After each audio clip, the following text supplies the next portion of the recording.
क्या होता है जब कोई अदालत को ही कटघरे में खड़ा करने की कोशिश करे? क्या होता है जब जज को डराने के लिए सोशल मीडिया को हथियार बनाया जाए? जस्टिस स्वर्ण कांता शर्मा ने जवाब दिया, सिर्फ एक लाइन में, मैं धमकियों से नहीं डरती। जस्टिस स्वर्ण कांता ने दिल्ली एक्सरसाइज पॉलिसी मामले के केस को सुनने से इनकार कर दिया है, लेकिन अरविंद केजरीवाल, मनीष सिसोदिया, संजय सिंह और सौरभ भारद्वाज सहित आप पार्टी के 6 बड़े नेताओं के खिलाफ क्रिमिनल कंटेम्प्ट ऑफ कोर्ट यानी आपराधिक अवमानना की कार्रवाई शुरू कर दी। आखिर ऐसा क्या हुआ कि एक जज को अरविंद केजरीवाल और उनके साथियों के खिलाफ इतनी सख्त कानूनी जंग छेड़नी पड़ी? अदालत को डराने की कोशिश और केजरीवाल की राजनीति के नए पैंतरे समझने के लिए हमारे साथ बने रहिए। नमस्कार, मैं प्रतिभा और आप देख रहे हैं द पैम्फलेट। हम वीडियो में आगे बढ़े इससे पहले आप हमारे चैनल को सब्सक्राइब कर ले, नोटिफिकेशन पाने के लिए बेल आइकन दबाना न भूलें। देखिए, दिल्ली एक्सरसाइज केस को अरविंद केजरीवाल ने अपने प्रपंचों से भ्रष्टाचार के मामले से ज्यादा पॉलिटिकल कंट्रोवर्सी बना दिया है। यह एक ऐसा इम्तिहान बन गया जो शायद इंडियन जुडिशरी ने पहले कभी इस तरह फेस नहीं किया था। जस्टिस कांता शर्मा के सामने सीबीआई की एक रिवीजन पिटीशन थी,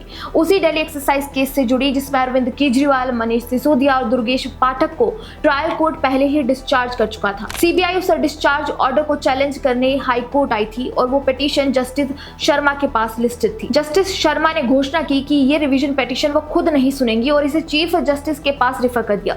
लेकिन इसके साथ साथ, और यही वो हिस्सा है जिसने पूरे देश का ध्यान खींचा, उन्होंने अरविंद केजरीवाल, मनीष सिसोदिया, दुर्गेश पाठक, संजय सिंह, विनय मिश्रा और सौरभ भारद्वाज के खिलाफ क्रिमिनल कंटेम्प्ट ऑफ कोर्ट की कार्रवाई शुरू कर दी, सेक्शन 2C के तहत, यानी अदालत की गरिमा को जानबूझकर, सोच समझकर, संगठित तरीके से नुकसान पहुंचाने का आरोप। सवाल यह है कि यहाँ तक ये सब पहुंचा कैसे? देखिए, जैसे जैसे ये केस जस्टिस शर्मा के सामने बढ़ता रहा, आप नेताओं ने एक ऐसी रणनीति बनाई जो लीगल स्ट्रेटेजी से ज्यादा एक मीडिया और पब्लिक प्रेशर कैंपेन थी, और उस कैंपेन का निशाना थी खुद जस्टिस शर्मा। इस कैंपेन का सबसे विवादास्पद हिस्सा था एक एडिटेड वीडियो। जस्टिस शर्मा ने वाराणसी की एक यूनिवर्सिटी में एक एकेडमिक लेक्चर दिया था, एक जज के तौर पर संविधान और कानून पर अपने विचार रखे थे, लेकिन उस लेक्चर की वीडियो को एडिट किया गया, कुछ हिस्से काटे गए, तोड़ मरोड़ कर प्रेजेंट किए गए और यह सजेस्ट करने की कोशिश की गई कि जस्टिस कांता किसी एक पॉलिटिकल साइड की तरफ झुकी हुई है। ये वीडियो आपके नेताओं ने पहले अपने सोशल मीडिया हैंडल से शेयर की और क्लेम किया कि जज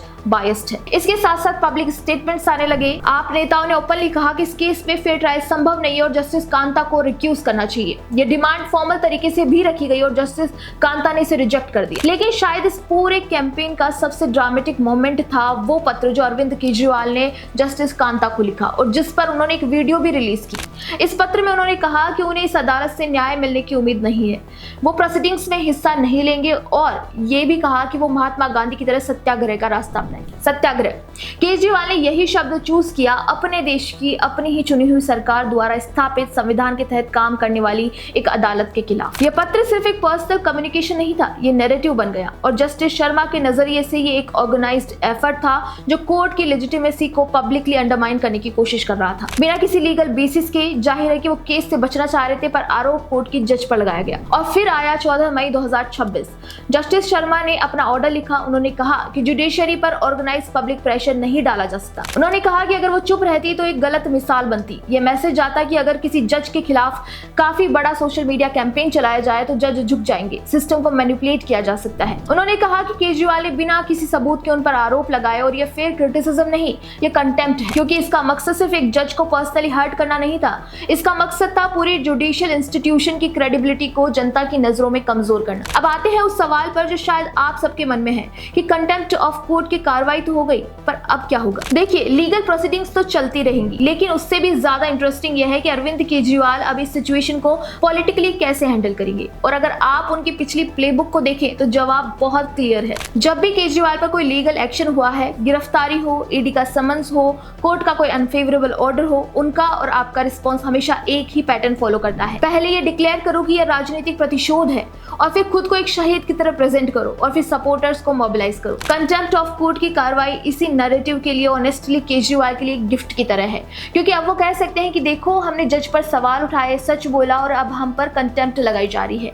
ये प्रूफ है कि सिस्टम हमारे खिलाफ है। अब तो प्रेस कॉन्फ्रेंसेस होंगी, इमोशनल स्पीचेस होंगी, सोशल मीडिया पर हम नहीं डरते वाले पोस्ट की बाढ़ आ जाएगी। शायद कोई नया सत्याग्रह अनाउंस हो, शायद कोर्ट के बाहर सपोर्टर्स इकट्ठा हो जब कंटेम्प्ट केस की हियरिंग हो। यह सब प्रेडिक्टेबल है, सिर्फ इसलिए नहीं कि केजरीवाल फेल्ड पॉलिटिशियन है, बल्कि इसलिए कि यह उनकी टेस्टेड और प्रूवन पॉलिटिकल सर्वाइवल स्ट्रेटेजी है। LG के साथ टकराव था वो पब्लिक हुआ, इलेक्शन कमीशन के साथ विवाद था वो भी मीडिया में आया, CBI, ED, कोर्ट समन्स के साथ विवाद, हर बार एक ही पैटर्न। पहले इंस्टीट्यूशन पर सवाल उठाओ, फिर उसे पक्षपात पूर्ण बताओ, फिर अपनी विक्टिमहुड को पॉलिटिकल कैपिटल में कन्वर्ट करो। लेकिन इस बार फर्क ये है कि जिस इंस्टीट्यूशन को चैलेंज किया गया उसने चुप रहने की बजाय रिस्पॉन्ड किया है, और वो रिस्पॉन्स जुडिशियल था, इमोशनल नहीं, लीगल था, पॉलिटिकल नहीं। जस्टिस शर्मा ने केजरीवाल के उस स्क्रिप्ट का वो जवाब दिया जो शायद उनकी स्क्रिप्ट में था ही नहीं। एक तरफ है वो नेता जो हर लीगल एक्शन को पॉलिटिकल नैरेटिव में कन्वर्ट करने की कोशिश करता है, दूसरी तरफ है वो जज जो कहती है कि मैं धमकियों से नहीं डरती।